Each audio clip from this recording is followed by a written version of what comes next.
All right, appreciate Steve asking me to make a little spiel today. Got several slides, but I'm going to try to speed through because I know it's hard to keep things on schedule. I don't want Tori on my trail neither.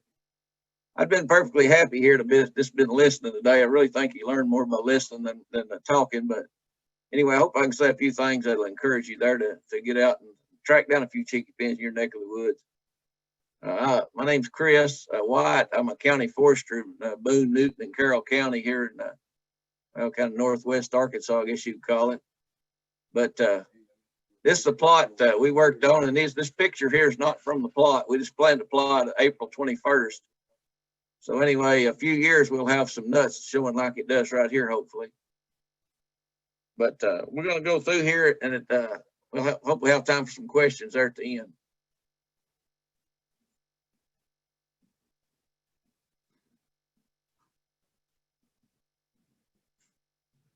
All right.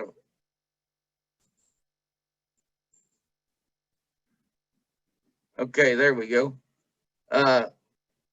When we was thinking about doing a plot in Carroll County, there's some things we considered. Soil type, the aspect, security. We've had some issues with security here in our short duration already.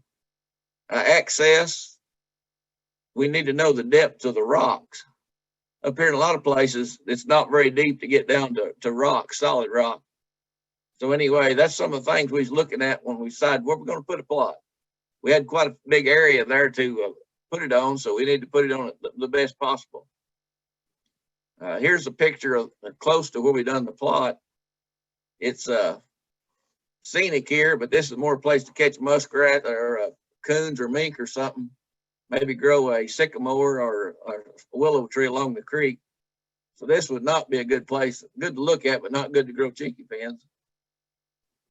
A lot of this stuff I'm going to talk about the next few minutes, you can find in this book right here, Carroll County Soil Book. This book, I think, come out in 1984, and soil of the NRCS is where I got this book from. They don't do books anymore. Here in a little bit, I'm going to talk about where you can get some information just off the internet. Probably most everything I'm going to say you can find on this in this book here today. And this is some of the criteria we was looking for when we said, where are we going to plant these Chinquapins? We want them to prosper because these seeds, as Steve talked about yesterday, these seeds are pretty rare, especially when the squirrels attack. All right, right here is kind of a map of the whole Carroll County. Let me see if I can get this highlighter going.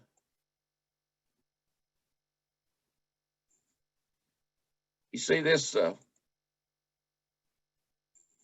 I call it yuck green right in here. Well, don't show up good. This kind of weird colored green, that is dominated by Clarksville and Nixa soil. That would all be fair for growing Chinquapins. But even you got what's good soil on a north slope wouldn't be that great for growing a Chinquapin. So you're going to look for usually a south and west slope. You need to get a lot of sun in there. You don't need to have high perched soil. You need soil that drains good. I know later in the day we're going to have questions and answers about that's some of the, I think a lot of people snafu. This criteria, if you're going to plant your own seeds, use it. But if you want to go out in the big woods and let's look for Chinquapins. Chinquapin hunting was a big deal back in some of these old news articles. I think AJ might mention that later. But they just go out like we'd go deer hunting. They'd go out and look for Chinquapins. So anyway, this soil book is going to tell you a lot of this stuff, but also I'm going to show you how to find most of this information on the internet.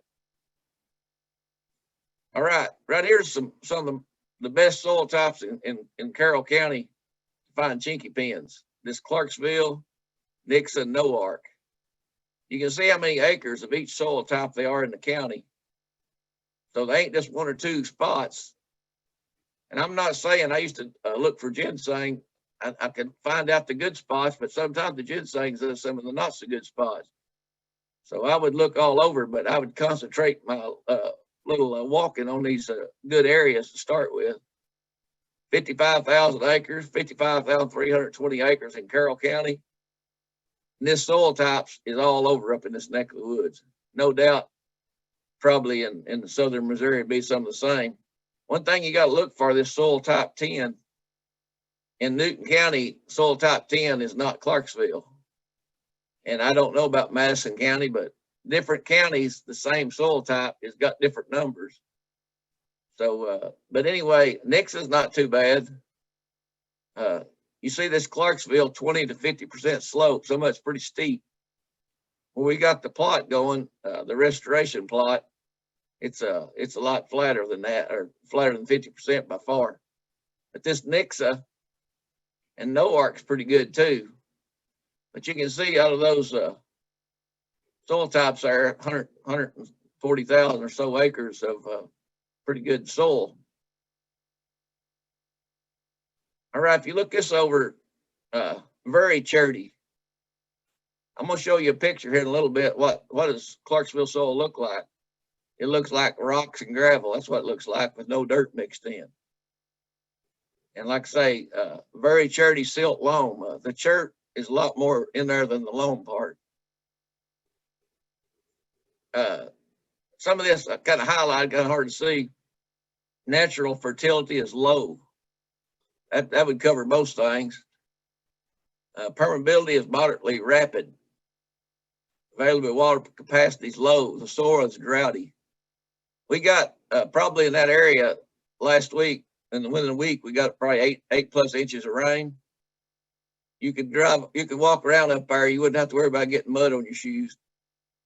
I mean, it goes down, the water go down like the Titanic there.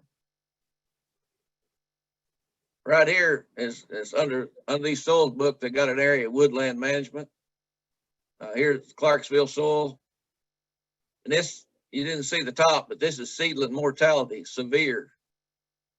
If you plant a tree out there, it would, like last spring, it took off good because of all the rain. But during some of these drought we had here lately, if it hadn't been for a lot of effort, they would have not got going. Over here too, this is about white oak, but that's a side index at 50 years. You'd expect the dominant white oak to be about 55 foot tall. So that's about average soil for this area. Not great, but right here, if you don't have a soil book, you can get on the internet and look Web Soil Survey, and you can plot out your property, or you can bring in shape files. You can see what kind of soil you got on your property. And I assume, I just looked at Arkansas, but I think it's a nationwide deal. And I think most all this I talked about soil can be found on this Web Soil Survey. But so that's something for you to think about there. All right, we was looking for all these good spots. I picked out, I think, 3 spots looking at the soil type and also looking at the topo map and different factors there that we mentioned earlier. We got over there, right? We found, the first place I went, we found about a 4-inch Chinquapin tree already there. It's kind of steep. I said, well, let's go look at some more. I think it's a pretty good spot. We went to the second site, right over there. There's an 8-inch tree growing right beside the plot. So I said, this is the plot right here. We didn't ever go to plot number 3. It might have been better, but I said, I think this is good enough to find a. Down in this area, the last few years, most of our bigger trees have died. And an 8 incher is a pretty good size one down here now. I know of a few that's a little bit larger. So anyway, we thought this is a good site. This is a good place to go right here. Right here, I wish I'd have got a picture before we started dozing and clearing. This is the spot right adjacent to the plot. If you look back there in the back, that leaning tree, that right at the edge of that tree is that's at the edge of the plot. So this is on the east side of the plot right here.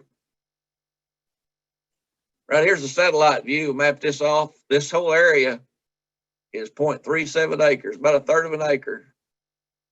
And had some pine, mainly hardwood with some pine scattered in it. And like I say, that soil type is about average for this area. If it's toward the top of the slope, probably, I'd say mid-slope.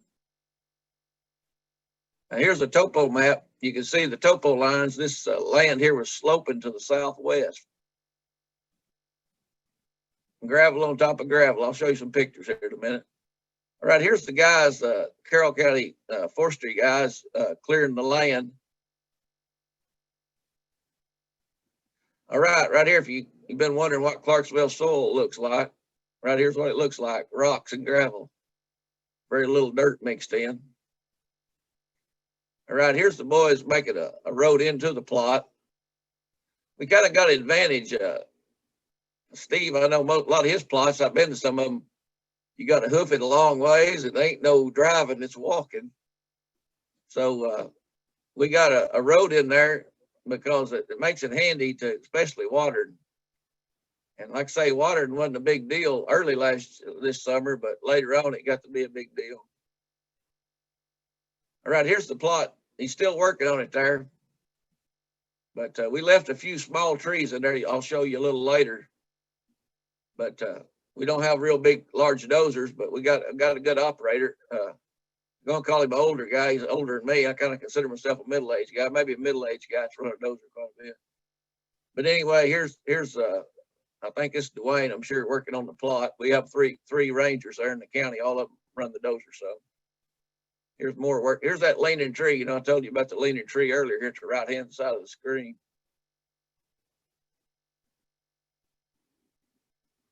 I told them guys, I said, right there beside the plot, dig down till you hit clay. Well, they went about 3 foot deep, and they still didn't. I ain't seen no clay. This is how it looks. Sometimes it may be this gravel, maybe 6 feet deep. If you took and poured 5 gallons of water in that in a few seconds, your water would be gone. Right here is adjacent to the plot. I call it a rat nest. This winter, they're going to burn this. When we get seeds, that'd be a den for chipmunks and rats and all kind of varmints. So we don't want to, and that's just right beside the plot there. So also before the trees get very big, it's probably about 50 feet away from our nearest tree there in the plot. We're going to burn this, and we're going to burn fire lanes around the whole plot. Some leaves hadn't been up there since the 21st of this month, but if they blow in there, we'll blow them out. But you know, it wouldn't take much fuel to melt those tubes and be into our trees. I'm sure they'd sprout back, but we'd be losing that growth. But this will be cooked out of there, and then what don't burn up, we'll push it on over the hill, like it look better. There's the fire lane around the whole plot. All right, right here's planting time. This was April 21st this year, the first day we went out. Here's Colin, Steve, myself, Dwayne, Freddie. Also in the crew was Leslie and Sean. There'll be in some of the other pictures. They drove down, and I don't think they'd hardly slept any that night. So when they headed out, I was really worried about them crashing, you know. But I thought, well, maybe they go on the go all the time. Maybe they used to drive while they're asleep. But I thought kind of dangerous, but they made it back safe, thank goodness. But we planted the first day, we planted 35 plots, roughly 25 the grow tubes. 20 by 20 spacing was about what we was going for. And we got them straight so we can drive the pickup in there and get right in the middle of that plot and water or whatever we need to do. This right here soil, I didn't measure it, but you know, that soil type said 20 to 50%, but this is pretty flat. I think it'd be less than 20 even, maybe like 15% slope, I would say. All right, here we're getting going. Steve done a lot of the planting. We was watching him there. You kind of see behind Steve there some orange flag, and that's that 8-inch diameter tree. Also next year, hopefully we can put some pollen. We're going to try to get some, cross that with some pollen and get some high-powered nuts off that tree. All right, here's Leslie and Freddie, Steve, and Dwayne. Dwayne here done most of the dozing. Like I say, April 21st. Here's more, as this out in the planting stage there look like still. All right, here's Dwayne. Like I say, you got a lot of gadgets there to keep up with. Steve had all kind of tools there. even after they left, we found some of the tools there. They went back to Missouri. I guess they was asleep. We found his screwdriver. The Carroll County boys lost the screwdriver. We've got your screwdriver, Steve. We'll get to you next time we see you. Here's Freddie. I think this is Sean, probably in the shadows there doing the picture. When all was said and done, I made a map on these tree shelters. We've got the date they's planted, where the seed come from, all the details. But also I got a map. If something happened to that test tube, I've got a map where they're at too, what seeds planted there. You see, we left just a few. Steve said that some of his plots, some of the shade, that helped out on the moisture. That might have been a deciding factor, because this is catching a lot of sun. And right here's the map of the plot. If, like I say, if something happened, it fades out. You got to keep riding. That sun faded out pretty quick on those tubes. We'll draw it back up, write it back on there. But if it did fade out, you know, I know what trees this were. Right here, I know you can't see this writing. This what's each of those tubes. What's growing in there. Sean and I went back on April 30th. We had 3 seeds left, and we planted 3 more, just kind of here and there. And also, we put some straw around it that day. We thought that may help the moisture a little bit. And also, Steve said probably best if we pulled it back just a little ways from the tube there. Armadillos and stuff, that moisture gets more worms in there and they dig into that more. So, but the tubes and the plots 36, 37, 38 were planted on April 30th. Okay, this is Sean spreading a little straw there. All right, this right here, I think, is the key, one of the keys to the whole deal, watering. And early in the year, when we was getting lots of rain, that wasn't a necessary deal. This is Colin here, our newest ranger, our youngest ranger and our newest ranger in Carroll County. But they usually gave the trees a half gallon a time later in the summer, twice a week. And their office is a ways, probably 35, 40-minute drive away. So it's a little bit of drive. But anyway, they got them going. If it hadn't been committed to that water, you know, I think it'd been bad. Here's Sean the day we was over there. Sean and I helped a little on watering, but mainly that was all Carroll County boys done about all that. Or watered. All right, right here's something important that Steve mentioned a little early. Spraying for bugs. Things love those green leaves. And the tender, I used to have goats. When there are new leaves, deer browse, bugs, everything likes new leaves. And it's really critical on any kind of tree, I think. If they get knocked out right at the start of the year when the peak growing season is, you got trouble if you don't have leaves. But when they watered, they would go over there when the leaves started coming up. Every time they watered, they sprayed also. Right here's the spray they use, supposed to be eco-friendly. It says on there even you could use this up to the day of harvest, you know, on your garden. But if you don't do a little spraying, I mean, they might still make it, but they would grow considerable less, I think. I was kind of bummed out when I took this picture here. This is on June 18th, and you're thinking we planted them on April 21st, maybe 6 inches tall. And I thought, golly, I'm kind of bummed out. I was really about 2 months growing, it only got up that tall. And what really surprised me, some of these seeds come up, I think after this date even. Every time they went over there, I said, make me a list if that tree tube's got a tree in it or not, 1 or 2. But those trees come up for months after we planted a seed. I was expecting to take off just to get it. Well, it wasn't like that. And I thought, man, Steve, we put all this effort here, we blow it up, but it looks better now. All right, here's some pictures, kind of the center of the plot looking north. You can see there where the pickup is, that's where the road comes in to get into the area. these weeds out here, I need to get maybe a scientific name. I call them fire weeds. You see a big fire, any bare soil. I think there may be something in like the lettuce family. But anyway, those was floating all over when we was up there on October 21st here about 10 days ago taking pictures. But anyway, not a lot's come back in there so far. Okay, I'm say looking west, if you look, it's hard to see in my highlighter. Let me get a different, I don't know if you can see that where I draw. That's that 8-inch diameter tree there. It's at the west side of the plot. All right, this is when Doug and I was over there,